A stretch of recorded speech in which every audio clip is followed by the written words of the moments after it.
నవంబర్లో నేను గుల్బర్గా, కర్ణాటక రాష్ట్రం ఫస్ట్లోనే ఉంటుంది. హైదరాబాద్ నుంచి 210 కిలోమీటర్లు ఎంత ఉంటుంది. దాన్నే కాలాబుర్గి అని కూడా అంటారు. సో అక్కడ పెద్ద యూనివర్సిటీ ఉంది, గుల్బర్గా హైదరాబాద్ యూనివర్సిటీ. నిజాం వాళ్ళు కట్టిన university. That is the most popular university ఆ ఏరియాలో. హుమనాబాద్లో మాణిక్య నగర్ ఉంటుంది. మాణిక్య ప్రభు 3వ అవతారం 4వ అవతారం అంటారు. Okay, what ever it may be. And తర్వాత హుమనాబాద్ నుంచి లెఫ్ట్ సైడ్ వెళ్తే గుల్బర్గా, రైట్ సైడ్ వెళ్తే బీదర్ వెళ్తాం. హుమనాబాద్ ఇదే జంక్షన్, అక్కడి నుంచి మహారాష్ట్ర మొదలవుతుంది. సో గుల్బర్గా వెళ్ళాను. గుల్బర్గా వెళ్ళేసి పని అయిపోయింది. శుక్రవారం నాడు మా గురువారం రాత్రి చేరుకున్నాను, రూమ్ తీసుకొని పడుకున్నా. శుక్రవారం యూనివర్సిటీ పని మీద వెళ్ళాను, పని అయిపోయింది. సాయంకాలం 6 పని అయిపోయింది. హోటల్కి వచ్చాను, ఏం చేద్దామా వెళ్ళిపోదామా అనుకున్నా. అటువంటి టైంలో రేపు శనివారం ఆదివారం కాబట్టి ఎలాగా ఇంతకుముందు ఒక్కసారి వచ్చాను, అప్పుడు సరిగ్గా దర్శనం అయితే కాలేదు. ఒక్కసారి గాణగాపురం వెళదాం. అక్కడి నుంచి 28 కిలోమీటర్స్ ఎంతో ఉంటుంది. గాణగాపురం మరొక్కసారి వెళదాం, శనివారం ఆదివారం సెలవు. నేను అలాగే వైజాగ్ వెళ్ళట్లేదు కదా, మళ్ళీ సోమవారం డ్యూటీ ఉంది. అందుకోసమే 2 రోజులు హైదరాబాద్ వెళ్ళి ఏం చేస్తాను, రూమ్కి వెళ్ళి అని చెప్పేసి అనుకున్నా. మన్నాడు పొద్దున 7:30 8 ఫ్రెష్ అయిపోయి బస్సులు ఉన్నాయి, విపరీతమైన బస్సులు. దాని మీద గాణగాపురం వెళ్ళాను. గాణగాపురం నృసింహ సరస్వతి గారు దత్తావతారంలో కలియుగంలో 2వ అవతారంగా పరిగణింపబడ్డారు. ఆయనే శ్రీ గురుడు అని పిలుస్తారు. గంగాధర సరస్వతి మరాఠీలో గురు చరిత్రలో ఎక్కువ శాతం ఈయన చరిత్ర ఉంటుంది. మొదటి అవతారం శ్రీపాద శ్రీవల్లభుడు. ఆయన పిఠాపురంలో జన్మించారు. కురువపురం, కురుగడ్డ ప్రస్తుతం కర్ణాటకలో ఉంది. అక్కడ కృష్ణానదిలో అంతర్హితులయ్యారు. శ్రీక్షేత్రం అని కూడా పిలుస్తారు గాణగాపురాన్ని. సో గాణగాపురం ముందు సంగమం ఉంటుంది. ఆ జంక్షన్లో దిగిపోయాను నేను, కొంచెం ఐడియా ఉంది కాబట్టి. దిగిపోయి ఆటో వేసుకుని సంగమానికి వెళ్ళాను. భీమా అమరజ 2 నదులు కలిసిన సంగమం అది. వెళ్ళాను. అండ్ పెద్ద రావి చెట్టు ఉంటుంది అక్కడ. శుభ్రంగా ఒక ప్లాట్ఫామ్ కింద ఏర్పాటు చేశారు. గురుచరిత్ర పుస్తకాలు అన్ని భాషల్లోనే అక్కడ ఉంటాయి. మనకు కావాల్సిన పుస్తకం తీసుకొని ఒక అధ్యాయమో 2 అధ్యాయాలు చదువుకొని అండ్ మనం ఆలయానికి దర్శనం రావచ్చు. సో భీమా అమరాజా నదిలో నేను నీళ్లు కొంచెం జల్లుకొని ఆల్రెడీ స్నానం చేసి వచ్చాను కాబట్టి అక్కడ ఆ షెడ్లో కూర్చొని ఆ రావి చెట్టు కిందన ధ్యానంలో కూర్చున్నా. ఆల్రెడీ గంగాధర సరస్వతి పుస్తకాలు చాలాసార్లు చదివాను గురు చరిత్ర. ఒక 20 నిమిషాలు ఎంతో ధ్యానంలో, గాఢ ధ్యానంలో ఉన్నాను. పూజ్య గురుదేవుల్ని తలుచుకుంటూ రూపాన్ని ఎవరో సడన్గా కొట్టినట్టు అనిపించింది భుజం మీద. టక్కని కళ్ళు తీసి ఎదురుగుండా ఒక పెద్ద ఆయన సన్యాసి వేషధారంలో ఉన్నారు. స్వామి, ఇంకొక గంటలో స్వామివారి నైవేద్య నిమిత్తం గుడి మూసేస్తారు. గంట పడుతుంది మళ్ళీ తెరిచేసరికి. ప్రస్తుతానికి తెరిచే ఉంది. వెళ్ళేసి ఒక్కసారి దర్శనం చేసుకోండి, తర్వాత ఏం చెయ్యాలన్నది గురుదేవులు మీకు తెలియజేస్తారు. ఆ మాత్రమే క్లియర్గా చెప్పేసి కన్నడ తెలుగు యాసలో, తెలుగులో చెప్పాడు కానీ కన్నడ వేస్తామని చెప్పేసి వడివడిగా నడుచుకుంటూ వెళ్ళిపోయాడు. ఇంక నేను ఆపదలుచుకోలేదు ఆయన మెసేజ్ నాకు అర్థమైంది. వెంటనే లేచాను, ఆటో పట్టుకొని గుడి దగ్గరికి వచ్చాను. చాలా పెద్ద క్యూ ఉంది. నేను కూడా క్యూలో నించున్నా. పోలే చూద్దాం, కట్టేస్తే తెరిచిన తర్వాత దర్శనం చేసుకుందాం. అక్కడ స్పెషల్ దర్శనం టికెట్లు గట్ట ఏం లేవు. నించున్న ఒక 5 నిమిషాలకి మెల్లిగా కదులుతున్నది లైన్. ఒక ఆయన వచ్చాడు నా దగ్గరికి. ఆత్రేయ గారా అని అడిగాడు. అవును స్వామి, ఆత్రేయ అన్న. ఇంకా ఏమిటో అందరూ ఆత్రేయని పిలవడం మొదలుపెట్టారు. అవునండి అన్న, నేను ఈ గుడిలో ఆలయ పూజారిని, నాతో రండి, గురు పాదుకలను దర్శనం చేసుకో. గాణగాపురంలో గురు పాదుకలు ఉంటాయి, గుండ్రంగా 2, వెనకాతలు 3 విగ్రహాలు కూడా ఉంటాయి సపరేట్గా. అది దత్త విగ్రహ తల శిరస్సులుగా భావిస్తారు. కింద ఉన్న 2 ఎర్రటి గుండ్రంగా ఉన్నవి పాదుకలుగా భావిస్తారు. కిటికీల నుంచి చూడాలి, మొత్తం మూసేసి ఉంటుంది, ఒక చిన్న కిటికీ ఉంటుంది, ఆ కిటికీ నుంచి దర్శనం చేసుకోవాలి. నాతో రండి అన్నాడు. ఇంక నేనేం మాట్లాడకుండా ఆయనతో వెళ్ళాను.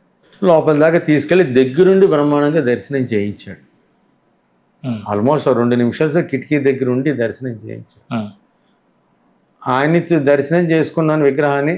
ఆ విగ్రహాల్లో నా బాబా పూజ్య గురుదేవులు బాబాజీ మహాశయుని కూడా దర్శనం చేసుకున్నాను.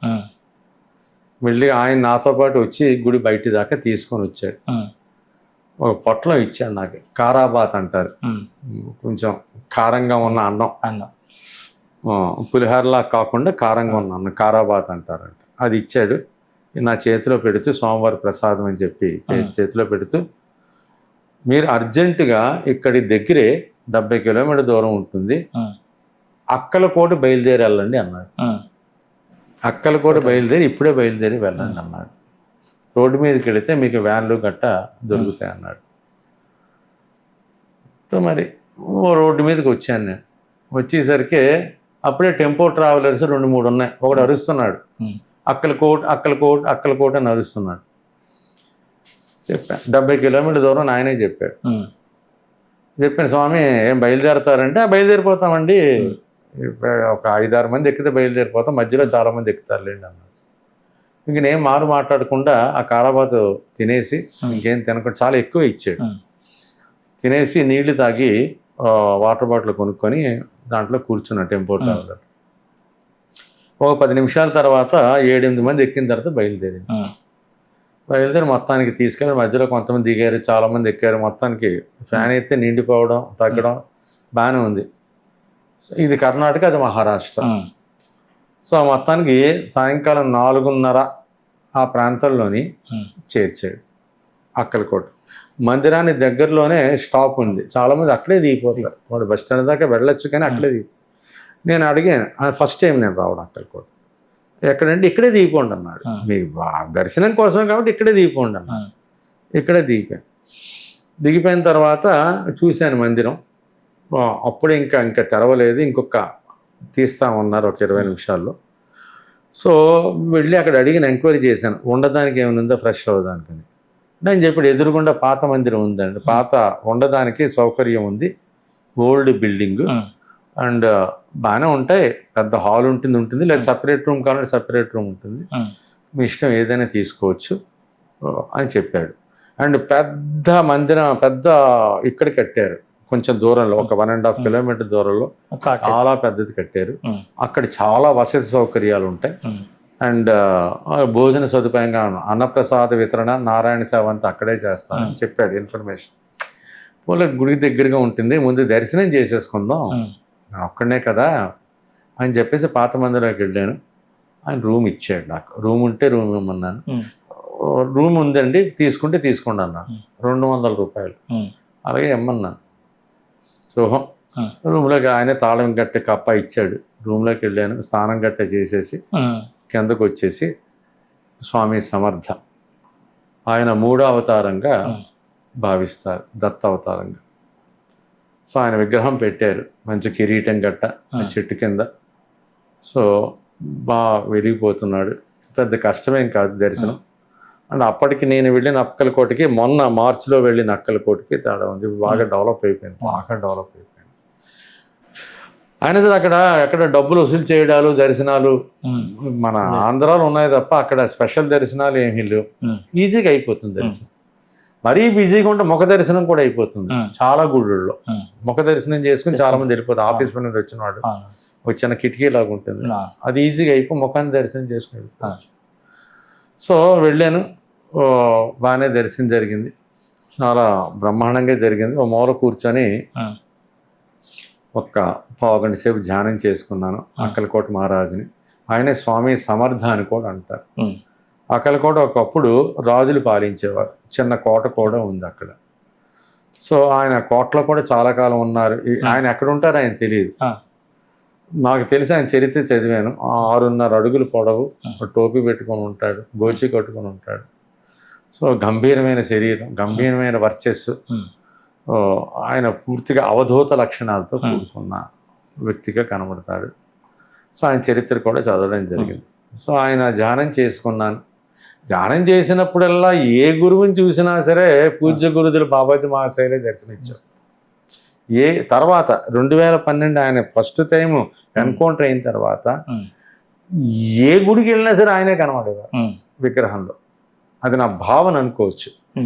అంత లీనమైపోయాను నేను. కానీ ప్రత్యక్ష దర్శనం గురించి ఆరాట పడుతూనే ఉన్నాను మనసులో. సో ఆ నమస్కారం పెట్టుకుని మరొక్కసారి బాబాజీ మహాశయులు దర్శన స్పర్శన సంభాషణ భాగ్యాన్ని కలుగుజేయ సమర్థ స్వామి అని దండం పెట్టుకున్నాను. సో ఆ పెద్ద మందిరానికి వెళ్ళి అక్కడ భోజనానికని బయలుదేరాను. చాలా పెద్ద హాలు అండ్ పెద్ద రూమ్స్ కూడా ఉన్నాయి. హాల్లో ఆల్మోస్ట్ చాలా మంది భోజనం చేయొచ్చు, 450 మంది 500 అని చెప్పేసి బూట్లు అక్కడ ఇప్పి బూట్లు సాక్స్ ఇప్పేసి వచ్చి లైన్లో నించున్నాను. విడతకి 300 మంది పంపిస్తున్నారు. సో సెకండ్ రౌండ్లో మనల్ని పంపించారు. ఒక 300 మంది కూర్చున్నాను. మంచి భోజనం పెట్టారు. రొట్టి, పప్పు అండ్ మజ్జిగ అండ్ కూర పెట్టారు. అన్నం కూడా పెట్టారు. ఉదయం పూట సాంబారు స్వీట్ ఎక్స్ట్రా. 10,000 మంది దాకా భోజనం చేస్తారు. బ్యూటిఫుల్, చాలా రుచిగా ఉన్న పదార్థాలు. శుభ్రంగా భోజనం చేశాను, వచ్చాను. నా బూట్లు ఎక్కడ వదిలేని అక్కడికి వచ్చాను. బూట్లలో ఇదేమిటారు బాబు, ఇక్కడ కూడా ఇలాంటివి జరుగుతున్నాయి. బూట్లు కూడా పట్టుపోయాడు. ఇప్పుడు ఏం చేద్దాం, నడుచుకుంటూ వెళ్ళిపోయి రేపు పొద్దున కొనుక్కుందాలే అని ఒక డెసిషన్కి వచ్చేసి ఇంకా కొంచెం నిరుత్సాహపడ్డాను. బయలుదేరే టైంలో భాయ్ సాబ్ అని చెప్పి మరాఠీలో కొంచెం హిందీ మరాఠీ కలిసిన లాంగ్వేజ్లో నా దగ్గరికి వచ్చాడు కుర్రవాడు. ఆ కుర్రవాడు ఒక 28 ఏళ్ల వయసు ఉన్న కుర్ర, నాలుగు ప్యాంటు షర్ట్ వేసుకున్నాడు. వచ్చేసి బూట్లు పట్టుకొని వచ్చాడు. భాయ్ సాబ్ ఇదిగో మీ బూట్లు, మీకోసం చాలాసేపటి నుంచి వెయిట్ చేస్తున్నాను అన్నాను. క్యూ వెయిట్ కర్ రే, క్యా బాత్ హై అన్న. అనేసరికి ఏమీ లేదు, గురుదేవుల ఆజ్ఞ. పూజ్య గురుదేవులు మిమ్మల్ని వచ్చే జనవరిలో వచ్చే మహాకుంభమేళ 2012లో జరిగింది నవంబర్ నెలలో, 2013 జనవరిలో మహాకుంభమేళ మళ్ళీ మొన్న అయింది 2012 సంవత్సరాల తర్వాత. అలహాబాద్లో జరిగే కుంభమేళాలో నిన్ను కలుస్తారు, తగిన ఏర్పాట్లు చేసుకోమని చెప్పారు అని చెప్పేసి నడుచుకుంటూ గుడిలోకి వెళ్ళిపోయాడు. ఇంకా నేను ఆయన వెళ్ళిపోయేంత వరకు అలా చూస్తూ కూర్చున్నాను. ఆ అబ్బాయి గుడిలోకి వెళ్ళిపోయాడు. రూమ్కి వచ్చేసాను. ఇంకా ఏమిటి ఇది, ఇలాంటి అదృష్టం, నేను అనుకున్నాను దర్శనం కావాలని. కుంభమేళాలో ఇస్తామన్నారు, ఏదో స్పెషాలిటీ ఉంటుంది, గట్టిగా దర్శనం ఇవ్వచ్చు, ఇంకెన్నో ఆలోచన. పూజ్య గురుదేవుని ధ్యానించాను. నా ధ్యానం అంటే ఆయన్నే ధ్యానం చేసుకున్నాను. అప్పుడు ఏం చేద్దాం, రేపు ఆదివారం ఇది కదా, ఏం చేద్దాం అంటే ఒక పని చేద్దాం, సోలాపూర్ వెళ్దాం. వెంటనే బుక్ చేసుకున్నాను. రాత్రికి ఆన్లైన్లో టికెట్ బుక్ చేసుకున్నాను. రాత్రి 10ంటికి సోలాపూర్లో బ్యాక్ టు హైదరాబాద్, పొద్దున కల్లా చేరచ్చు. చేసుకొని ఏం చేద్దామంటే సోలాపూర్కి వెళ్ళిపోవాలి. సోలాపూర్ నుంచి ఒక 50 కిలోమీటర్ దూరం తుల్జాపూర్ అక్కడ ఉన్న అమ్మవారి పేరు తుల్జా భవాని. శివాజీ గారు ఆరాధించిన అమ్మవారు. శివాజీ గారికి ఆమె ఖడ్గం కూడా ప్రసాదించిందని ఒక చరిత్ర. ఆ ఖడ్గంతోనే ఆయన ఔరంగజేబు మొఘల్స్ మీద యుద్ధం చేయడం జరిగిందని ఒక చరిత్ర. ఆవిడ దర్శించుకుందామని అనుకున్నాను. ఆవిడ మరకత శిల్పం, యాక శిల్పం మీద చెక్కిన విగ్రహం. 3.5 అడుగు ఉంటుంది, ఎత్తుగా ఉంటుంది. పీఠం ఎత్తుగా ఉండి పీఠం మీద ఆవిడ ఉంటుంది. సో అనుకున్నాను, వెళ్ళాను. పొద్దున మరొక్కసారి ఖాళీగా ఉంది కదా అని చెప్పి 5 గంటలు లేచి స్నానం చేశాను. బయటకు వచ్చాను, మందిరం అంతా ఖాళీగా ఉంది. అప్పుడే ఇంకా 6 అయిపోయింది అని అందరూ వెళ్ళిపోతున్నారు. ఖాళీగా ఉందని చెప్పి మరొక్కసారి అక్కలకోట మహారాజుని దర్శించుకొని బయటకు వచ్చేసి పక్కనే బస్సులు, దగ్గరే బస్ స్టాండ్కి వెళ్ళి కూర్చున్నాను. సోలాపూర్ వెళ్ళాను. డైరెక్ట్గా తుల్జాపూర్ దొరకలేదు. సోలాపూర్లో దిగాను. ఒక అరగంటలో టిఫిన్ చేసి ఇంకొక బస్సు పట్టుకుని తుల్జాపూర్. మొత్తం తుల్జాపూర్ 9:30 ఆ ప్రాంతంలో వెళ్ళాను. జనం చాలామంది ఉన్నారు. నేను కూడా లైన్లో నించున్నాను. బాగానే అయిపోయింది. ఒక్క 25 నిమిషాల్లో అమ్మవారిని తనివి తీరా దర్శనం చేసుకున్నాను. గొప్పగా ఉంటుంది అమ్మవారు, పెద్ద పెద్ద నేత్రాలతో. సో దర్శనం చేసుకొని బయటకు వచ్చాను. బయటకు వచ్చి బ్యాక్ టు మళ్ళీ బస్సు పట్టుకొని సోలాపూర్ వచ్చాను. సోలాపూర్లో స్టేషన్ ఎదురుగానే హోటల్ ఉంది. అక్కడ బాగానే ఉంది. అక్కడంతా మహారాష్ట్రలో ఫుడ్ బాగానే ఉంటుంది. పూరీలు కానీ చపాతీలు కానీ ఏదైనా తినచ్చు. సో తిన్నాను. తినేసి ఏం చేద్దాం అనుకున్నా, అక్కడే కొంతసేపు కూర్చున్నాను. అండ్ ఎవరో అన్నారు, దగ్గరలో సిద్ధేశ్వర స్వామి వారి ఆలయం ఉంది. ఆయన మీ ఆంధ్ర ఆయనే, శ్రీశైలం నుంచి వచ్చారు. ఆయన శివయోగి, సిద్ధయోగి శ్రీశైలం నుంచి వచ్చారు. చిన్న గుడితో ప్రారంభించారు ఆయన. అక్కడ ఉన్న శివుడి పేరు సిద్ధేశ్వర స్వామి పెట్టారు. శివకేశవులు ఇద్దరు కూడా అక్కడ ఉంటారు. ఇప్పుడు చాలా పెద్ద గుడిగా మారిపోయింది. పెద్ద కోనేరు అంతా కూడా చాలా నీట్గా ఉంటుంది. అలాగే మీరు వెళ్ళి అక్కడ ఉండొచ్చు. సాయంకాలం దాకా ఉండి దర్శనం చేసుకోవచ్చు. చాలా ప్రశాంతమైన గుడి అని చెప్పారు. చెప్పేస్తే వెళ్ళడం జరిగింది. సిద్ధేశ్వరుణ్ణి, అక్కడ ఉన్న విష్ణువుని, గణపతి, అందరినీ, సుబ్రహ్మణ్యేశ్వరుణ్ణి అంతా శుభ్రంగా దర్శనం చేసుకున్నాను. అండ్ ప్రసాదం కూడా మంచి ప్రసాదం ఇచ్చారు. ప్రసాదం కూడా ఆరగించాను. రాత్రి 10 అలా మొత్తం 9 దాకా గడిపాను గుడిలో. 10 ట్రైన్ కాబట్టి స్టేషన్ వచ్చాను. వారు శివయోగి గారు అక్కడ సమాధి కూడా దర్శించు. ఆయన సమాధి కూడా ఉంది. ఆయన వల్లే షోలాపూర్ ఇంత డెవలప్ చెందిందని చెప్పి అక్కడ ప్రజల నమ్మకం.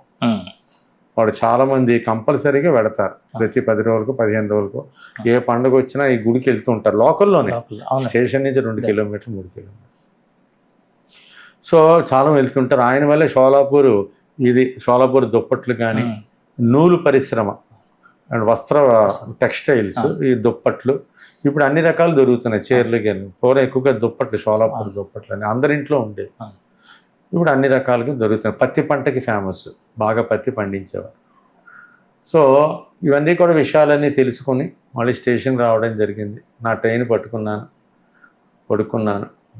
ఒక రకమైన ఆనందం. జాన్యువరిలో కలుస్తారు గురువు గారని హైదరాబాద్ రావడం జరిగింది. మళ్ళీ మామూలే ఉద్యోగం.